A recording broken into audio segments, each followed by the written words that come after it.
Hello बच्चे लोग, कैसे हो? उम्मीद करती हूँ आप अच्छे होंगे। हम क्या करेंगे आज 7 क्लास की एनसीईआरटी सोशल साइंस का चैप्टर 2 क्या पढ़ने जा रहे हैं हम। चैप्टर 2 जिसका नाम है अंडरस्टैंडिंग द वेदर। अब ये वेदर क्या होता है? वेदर ना क्या होता है आपको पता है? कोई भी एक एरिया है, वहाँ का एटमॉस्फेयर पर्टिकुलर टाइम पे वहाँ का क्या, कोई भी एरिया का एटमॉस्फेयर पर्टिकुलर टाइम पे कैसा है, उसे हम वेदर कहते हैं। वेदर के अंदर ना बहुत सारी गैसेस रहती हैं। क्या रहती हैं? गैसेस। क्या रहती हैं बच्चों? गैसेस। इन गैसेस को ही हम क्या कहते हैं? एयर। क्या कहते हैं? एयर। तो वेदर क्या है? लेयर ऑफ गैसेस है। Layer of gases. Layer of gases है।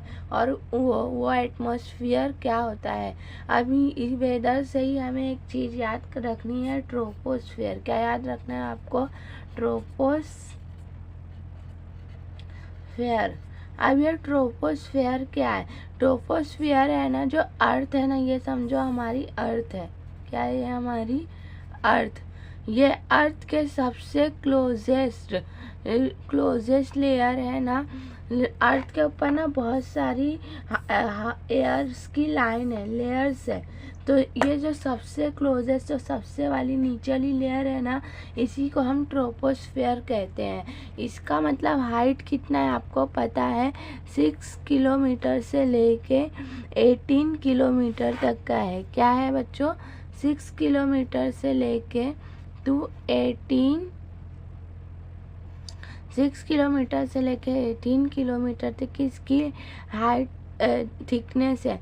और ये ना क्या होता है ना, उसको पता है आपको? इस पे on life and birth all waves the phenomena. यहाँ पे ही देखो, ये सबसे नीचे है ना, तो यहाँ पे ही सारे फिनोमिना होते हैं, बारिश होना, ये सब वगैरह सब होता है। और यहाँ पे ही सारे लाइव, इसीलिए ट्रोपोस्फियर है ना, जो हमारे लिए बहुत इम्पॉर्टेंट है। ये इसका एक इम्पॉर्टेंस ये भी है कि यहाँ पे हमारा इक्वेटर है, हम लोग पहले पढ़ चुके हैं, और यहाँ पे हमारा पोल है। तो जो ये ट्रोपोस्फेयर की वो है ना, पोल के पास क्या है? थिक है। क्या है? थिक। और इक्वेटर पे क्या है? ट्रॉपिकल जोन पे थिकर। क्या है? थिकर। सॉरी, पोल के पास में थीन है। क्या है? थीन। और इक्वेटर जोन या ट्रॉपिकल जोन पे क्या है? वो थिक है। ठीक है, ये आपको याद रहना चाहिए।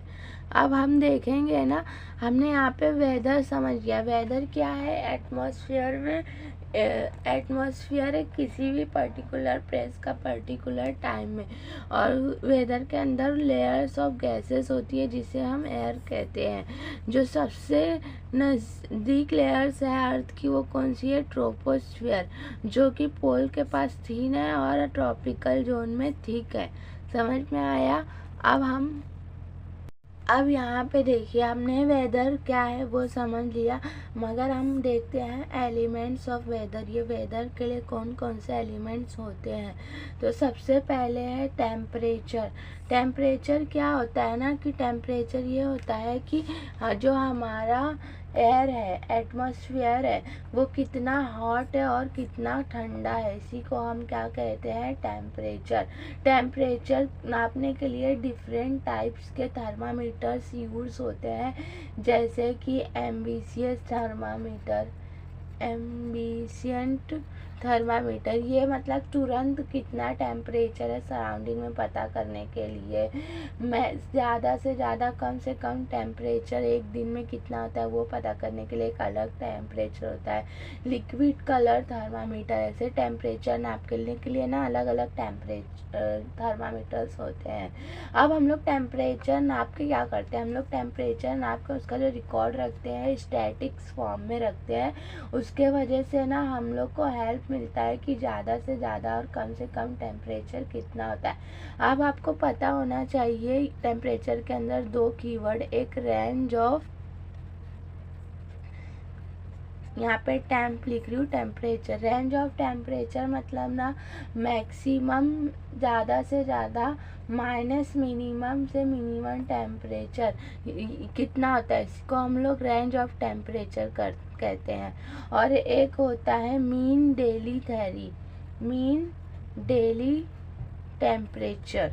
इसमें हम लोग क्या करते हैं, मैक्सिमम को प्लस और मिनिमम को, maximum plus minimum divide by 2, ये क्या है, मीन डेली थ्योरी। और यहाँ पे क्या है, मैक्सिमम माइनस बाय मिनिमम, ये 24 आवर का होता है। रेंज ऑफ टेम्परेचर और मीन डेली टेम्परेचर आपको समझ में आया होगा।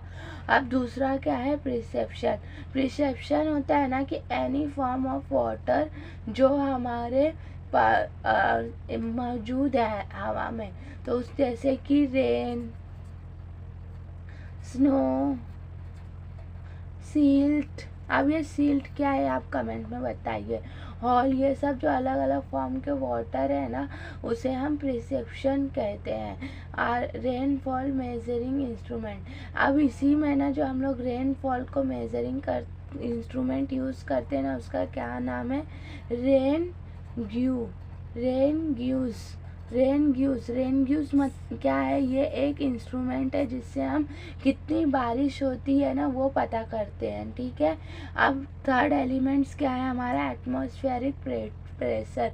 एटमॉस्फेयर मतलब हवा, पता है। अब प्रेशर मतलब दबाव, इसका मतलब होता है ना कि हवा का वेट कितना है अर्थ के सरफेस पे, तो उसी को हम क्या कहते हैं, एटमॉस्फेरिक प्रेशर। इसके अंदर ना आपको बस ये याद रखना है, जो वार्म हवा, जो गर्म हवा होती है ना सी कोस्ट पे वो एटमॉस्फेरिक प्रेशर यानी एपी हमारा हाई होता है। कहाँ पे होता है, सी कोस्ट में हाई होता है। और वार्म हवा होती है, कौन सी हवा होती है, वार्म हवा। और यहाँ माउंटेन में जो होता है ना हमारा एटमॉस्फेरिक प्रेशर लो होता है। और हम वहाँ पे हवा क्या होती है, पतली, लो ऑक्सीजन भी होता है। देखो हम जैसे जैसे पहाड़ के ऊपर चढ़ते हैं सांस फूलता है, क्यों फूलता है, क्योंकि हवा वहाँ पे कम होती है। और जब हवा कम होगी तो ऑक्सीजन भी कम होगा, एयर कम होगा तो ऑक्सीजन भी कम होगा, इसलिए हमारा सांस फूलता है। क्यों, क्योंकि माउंटेन में एटमॉस्फेरिक प्रेशर बहुत लो होता है। और वहाँ की हवा क्या होती है, कूल होती है, कूलर होती है, ठीक है।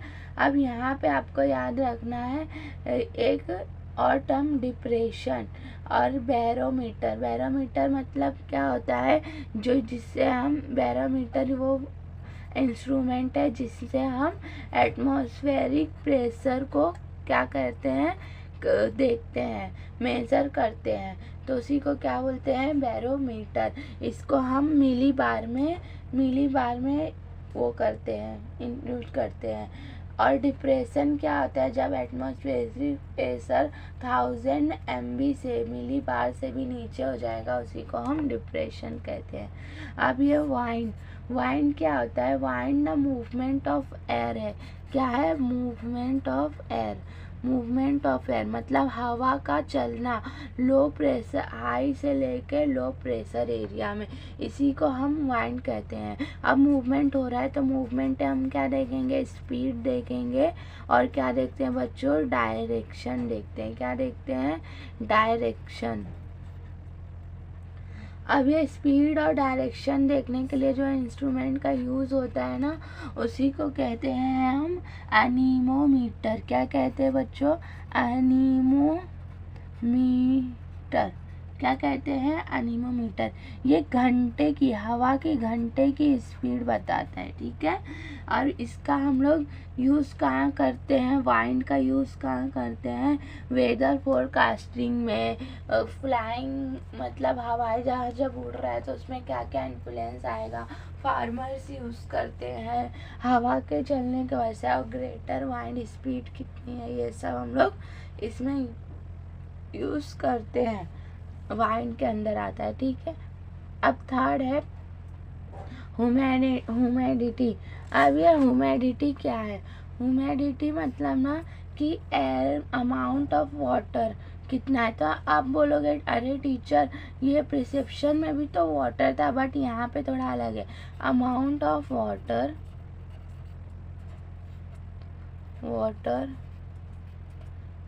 इन गैसेस फॉर्म, मतलब गैस के फॉर्म में हवा में अमाउंट ऑफ वाटर कितना प्रेजेंट है, उसी को हम ह्यूमिडिटी कहते हैं। Latest element on temperature pressure measure relative humidity. ठीक है, अब उसके बाद यहाँ पे हमने एलिमेंट्स तो सारे पढ़ लिए। अब हम जब आप प्रिडिक्शन करते हैं कि आज इतनी बारिश होगी, आज इतनी गर्मी होगी, तो इसी को हम लोग क्या कहते हैं, इसी को हम लोग ब्रॉडकास्ट कहते हैं और प्रेडिक्टिंग वेदर कहते हैं। Weather in the state only. Predicting weather आपको समझ में आया।